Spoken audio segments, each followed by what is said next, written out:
In this video, I want to talk to you about the spiritual practices that actually work for healing the ego. Hi, my name is Martina. I am a coach and a family constellations therapy facilitator, and I help spiritual people heal and integrate their ego through systemic coaching. First of all, I want to tell you that how I relate to this, and that is that I really spent like maybe 14 is too much, but 10 years of my life stacking all the and making lists of all the practices, spiritual practices, and not just spiritual practices, but well, it's always like with me, it's always connected to spirituality. So practices that can actually bring me to that next level, and like help me with whatever I was struggling with, and like bring me to the higher level of awareness and stuff.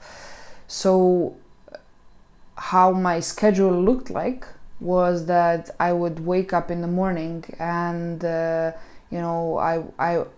this was in theory. I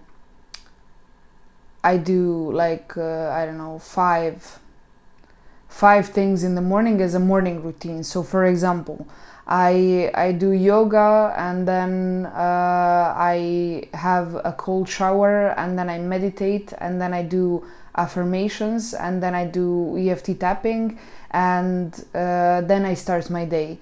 Then I do some journaling, and it would go on like this. And basically, in the middle of the day, there was a break of like 2 hours when I would do some more of these practices, and then in the evening there was the evening routine. And actually, just remembering it makes me kind of like ugh, The thing is, yeah, like doing so much spiritual practices comes from fear and comes from actually trying to control things. Anxiety, ding ding ding ding ding. Control and fear equals anxiety. So yeah, this is also something like I actually had a lot of clients who had a problem with this. I would say most of my clients had a problem with like doing too many things. Secondly, really trying to control and their outcome, or whatever they were trying to achieve. They were trying to attack the thing from like 17 different positions, and there's no need for that. Why this happens is because you don't trust yourself and you don't trust the universe,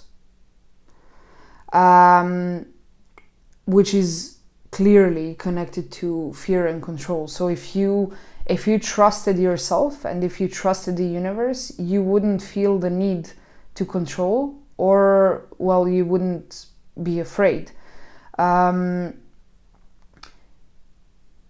You think that when you want to achieve something, that you need to do everything, every possible technique that you know, to kind of like either to achieve it or to keep things cool and not to kind of like rock the boat. Life, if it wants to rock your boat, it's gonna rock your boat, and there is literally nothing that you can do about it. Of course, the only thing that you actually can control is how you are going to react to it. And for those of you who haven't watched my videos, from this period, I'm actually kicked out of Workaway. Like today I have to leave. And I mean, sure, it's not nice and it's not super, like, yeah, this is actually what I wanted. But I mean, fuck it. It is what it is, and it's okay. And I already found a solution, and it's totally fine. It happens, and sometimes life gets like this, but it's okay. There is always someone who's here, and that's me. And for you, that's you. You always have you, and you need to know that in you, like, there is all sorts of things. The universe works through you. So in you, you have the universe. Your inner child is in you. That's like a hell of a motivation to do things. And to rock some boats. And to, like, become the best version of yourself. And to take care of that child. And to, be good to that little you.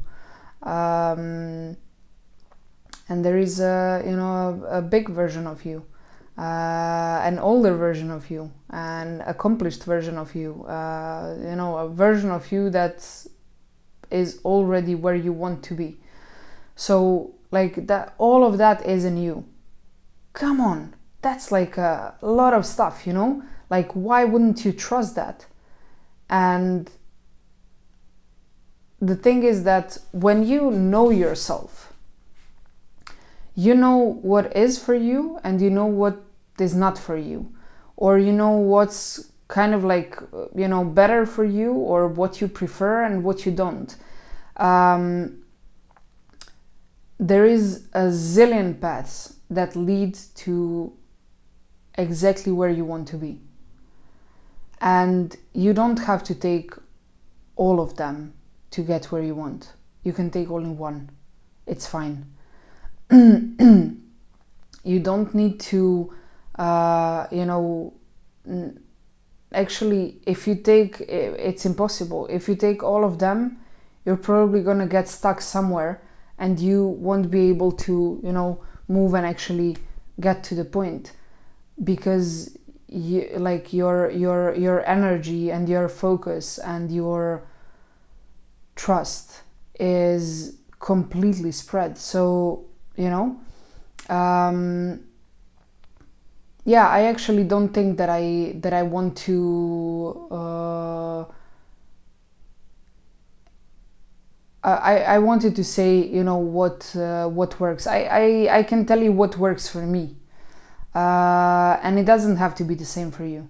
But for me, what really, really worked to heal my ego, guess it was family constellations, and it was meditation, but not really like sitting with my legs crossed and doing the but just like doing or meditating as a way of life. Also mindfulness. I think probably most of my meditation would be considered mindfulness. The thing is, it doesn't, maybe yoga really works for you, and that's fine. But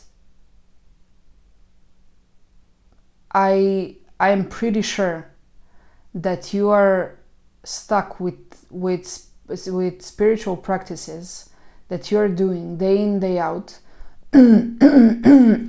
sorry, for years, and that don't really give you what you want, that are not really, like, you are doing them to protect that identity of being a spiritual person. And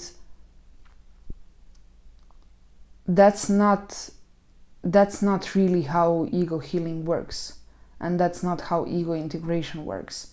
um, because you are doing that from fear. And actually, what you're not aware of is that that exactly comes from ego. So sure, you may do yoga every day and you may meditate with your legs crossed doing Om every day, and you can journal and you can do affirmations and whatever you're doing, but if that's what makes you a spiritual person, and if that's what really maintains and allows you to maintain that idea in your head that you're a spiritual person, and also that allows others to maintain their idea of you as a spiritual person because you do yoga every day, come on, that comes from ego, and that comes from fear, and it comes from trying to control your reality, how other people perceive you, and that would need to break in order for you to actually start healing your ego and start integrating your ego. And I'm not saying that you cannot do it through the spiritual practices that you were doing until now, but the chances are that you would have to do something else. That you would have to do something else, and that it would have to be something that is probably completely different from what you've done until now. And yeah, sure, for me, family constellations therapy is something that was it cracked me open right away. And that is the great thing about family constellations, because it happens right away. The change happens right away. You can see it in front of your eyes, because what you are it is kind of like watching a theater play of your life in front of you, and what happens is that you become aware of what's happening as you are watching it, and what's happening is actually happening on a level of the soul and in the unconscious. So it brings order to it brings order to the things that are in the unconscious. So the change happens right away. So it's not something that it's not like, oh, maybe it happened, maybe it didn't, or whatever. You are seeing it happening. And yeah, I mean, my whole life changed in half an hour, literally. And I mean, that's why I decided to help people doing this, because for me it was really the most life-changing practice that I did and that I learned. It can be something else for you, but I would really, really, really encourage you to find that something, and to sense what could really crack you open, and to go for it. And I know that it's scary, and I know that you're probably afraid, and I know that your ego is going to kick and scream. Every ego does that. Go for it anyway. I mean, respect yourself, love yourself, be kind to yourself, give yourself compassion. So don't push yourself into anything, but also demand and command, because you are in charge, not your ego. So you can decide what happens in your life, and yeah, I think that's all the valuable stuff that I'm going to give to you in this video. I hope this gave you, you know, something, some information, or, you know, something that you can maybe think about. And as I said, you don't have to, like, I'm just sharing what worked for me. It doesn't have to be the same thing, you know. Maybe for you it works to, I don't know, do hypnosis, or to whatever, like, you know, sense what could be something that could work for you. I was I was in theater for 10 years, and when I realized, like, group constellations are done in with a group of people, and it really looks like a theater play. And I think because of my theater background, I was really drawn to that. Like, that was the first thing that really drew me to family constellations. So, you know, you need to find your thing. Nobody can tell you what works for you. And if you want, I have a program. I do systemic coaching, which is a combination of family constellations therapy and coaching. And I have a program that lasts 6 months. But for those of you who want to try, you know, family constellations, who want to get a feeling of how it would be to be in the program, but you don't want to enroll right away because you don't know if this is going to work for you or not, if you're going to like it or not, I created a single session offer. This is a one-time offer, so you can do it only one time, but it's a single session where you can actually try how it works. You can get family constellation and an integration session, and yeah, you can find the link in the description of this video. So yeah, if you want, you can try that, and, you know, if it works for you, I'm really gonna be happy. I think family constellations are really amazing. I wouldn't be doing this if I didn't think so. And if it doesn't, that's totally cool. You know, maybe we can have a chat, and, you know, maybe I can help you find your thing or whatever. Yeah, I hope this gave you something to think about, and see you in the next video. Bye.